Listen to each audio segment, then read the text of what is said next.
Aujourd'hui dans le Bitcoin, Cléopâtre avait la peau blanche et des traits grecs a tranché le ministère égyptien des Antiquités afin de mettre fin au débat sur le nouveau documentaire Netflix. Attendez, mais est-ce que ça annulerait la thèse de Maître Gims comme quoi il y a 4000 ans en arrière, les pyramides c'était des gigantesques rigs de minage de Bitcoin?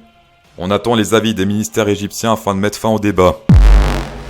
On va commencer par le Bitcoin en jour-lit, il n'y a rien qui change sur ce graphe puisque j'attends un breakout soit de cette résistance, soit de ce support ici à la baisse.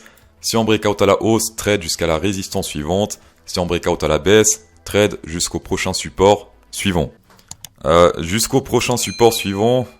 Ouais, bref, 2023, c'est la littérature. Sur le RSI, pour l'instant, on se fait rejeter par un support, ce qui est plutôt positif. On est également une fois plus au-dessus du RSI 50, ce niveau-là, qui fait également office de support et de résistance. Il suffit de voir ici, on se fait rejeter à la hausse. Ici, on se pète la gueule, c'est un gros dump.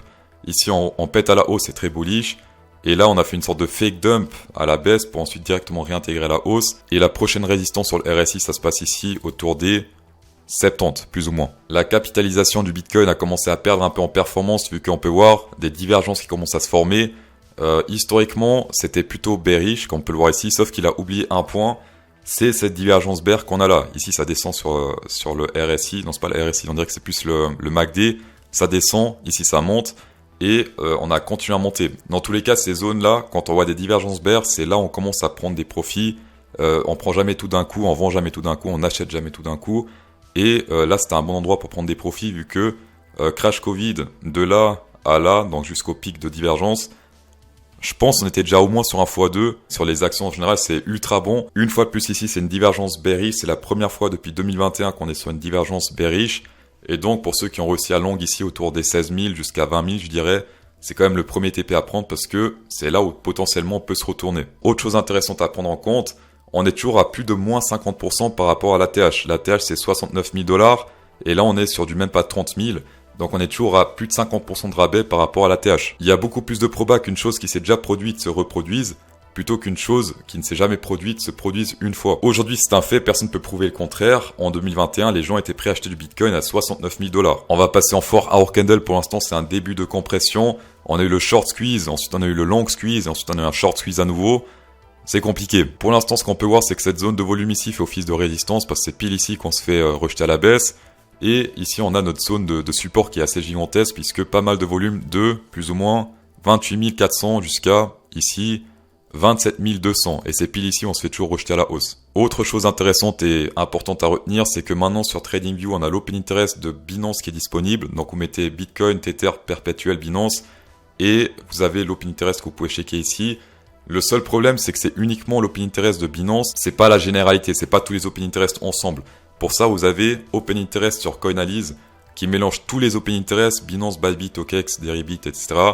Et là, vous avez vraiment une généralité. Et moi, je me suis fait un peu avoir hier puisque l'open interest de Binance a chuté alors que la moyenne a totalement explosé à la hausse. Et pour l'instant, il y a toujours des shorters qui sont piégés. Pour l'instant, il n'y a pas vraiment de bougie rouge sur l'open interest général. Et ça signifie qu'il y a toujours des shorters qui sont piégés et qui n'ont pas fermé leur position. Et je pense d'ailleurs qu'il y a pas mal de stop loss qui sont sur cette zone-là. Donc ça, c'est la première zone de stop loss, 30 000.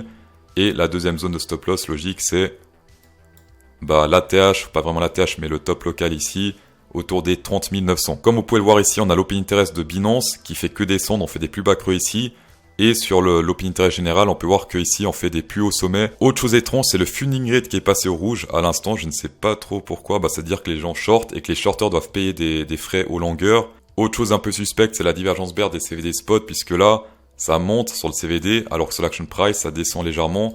Ce qui signifie que dans cette zone-là, il y a plus de spots. Donc, dans cette zone, il y a plus de gens en spot que dans cette zone-là. Et pourtant, le prix est plus bas. Ici, on peut voir que les whales rechargent doucement, mais sûrement en discrétion. On peut voir que le 25 avril, c'était plutôt bearish et on était sur le bottom. Et dès le 26 environ, ils ont commencé à charger doucement, doucement, ça monte, ça monte.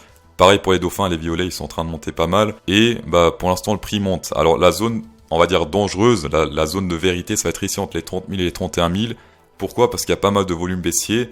Et si on se fait rejeter ici à la baisse, prochain niveau volume de support, ça se passe au niveau des 27 500, puisque que du noir entre deux. Sur Trading Light, on le voit très bien, pas mal de résistance dans cette zone, jusqu'à environ 31 000. Et à la baisse, pas grand chose que du noir. Et le premier support qu'on a, et en plus il est pas très fort, c'est un truc en vert, donc c'est pas beaucoup de support. C'est à partir de 28 000. Et le premier gros support qu'on a, ça se passe un peu plus bas, autour des 27 300 et 27 000. Si vous êtes un trader expérimenté, grâce à mes partenaires, notamment grâce à Bybit, vous avez un trade long ou short de 500 $ offert sur le Ethereum. Le seul critère, c'est faire un compte et déposer 100 $ au plus, et vous avez un trade de 50 $ le V10, donc 500 qui est offert. Ici, vous reste encore 12 jours, 14 heures, trade Ethereum long ou short, tapez dans le long, tapez dans le short. Est-ce que la alt season c'est terminé? Est-ce que alt season is over? On dirait pour l'instant si ça se clôture comme ça, parce que c'est en train de péter à la hausse, et quand ça pète à la hausse, c'est pas très bon pour les alts. Et une clôture ici, ça transformerait cette résistance rouge en support. D'accord, c'est la première fois qu'on clôturait au-dessus comme ça. On a fait des tiges, mais pas de clôture. Et donc, ça pourrait puer pour les altcoins. Donc faites gaffe ce dimanche dans 2 jours et 15 heures. Et pour la target, c'est plutôt simple. On prend la hauteur du range, on met ça sur le breakout. Première target, le centre. Deuxième target, c'est le top. Et ce serait un market cap en pourcentage, une dominance de 57,62%. Et chose intéressante également, le RSI, une fois plus, a réussi à prédire, ou c'est pas encore prouvé, mais pour l'instant, il a réussi à prédire ce breakout. C'était il y a quelques semaines en arrière. On a breakout sur cette bougie-là. Donc avec ce pump-là, il a prédit le breakout à la hausse, puisqu'on a breakout sur cette résistance. Et quelques semaines plus tard, ça breakout pour de vrai. La confirmation, c'est dans 2 jours et 15 heures, donc pour l'instant, on ne s'affole pas. On va passer au coin du public. On a Naonak qui dit « Un gros doigt dans le habar, la prochaine fois, s'il te plaît, chef. » On va checker ça. Le habar, pour l'instant, grosse compression, on est sur un support. Là, c'est pas assez précis, on va essayer d'agrandir un peu, de mettre plus de tiges. D'accord? Donc là, c'est taille de rangée, je crois que c'est ça, on va mettre 200. Niveau support, on prend toute cette zone-là, on prolonge.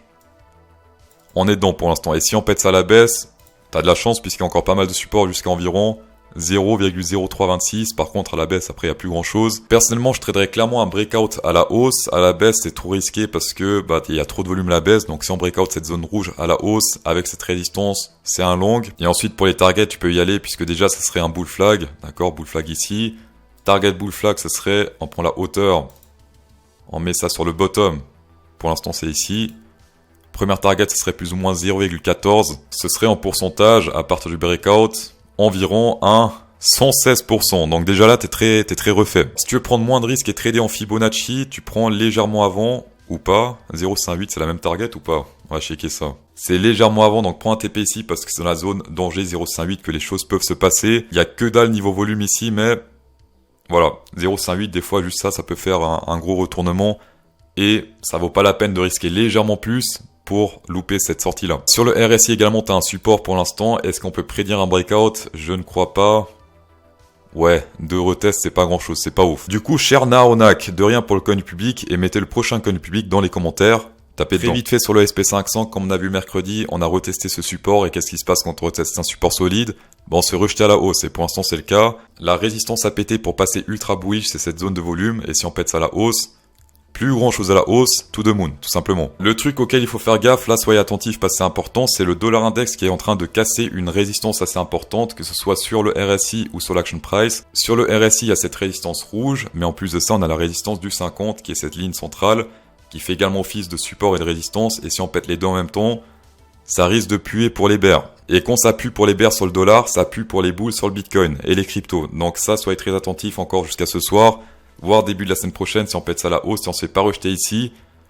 Bitcoin, compliqué. Cette résistance se fait également ressentir sur l'action price, sur le prix action, puisque là, si on pète ça à la hausse, eh bien, on se fait rejeter pas mal de fois à la baisse, donc beaucoup de force bull pour péter ça à la hausse. Pour l'instant, rien n'est confirmé, ça peut finir en tige comme ici, là ou là, mais si on clôture ici, ce soir, au-dessus des 50 sur le RSI, c'est vraiment la confirmation comme quoi les bulls sont de retour sur le dollar. Et donc les bears sont de retour sur le bitcoin. Dans tous les cas, merci d'avoir checké cette vidéo, c'est toujours un plaisir. Insérez un pouce bleu dans cette vidéo pour incrémenter encore plus le plaisir.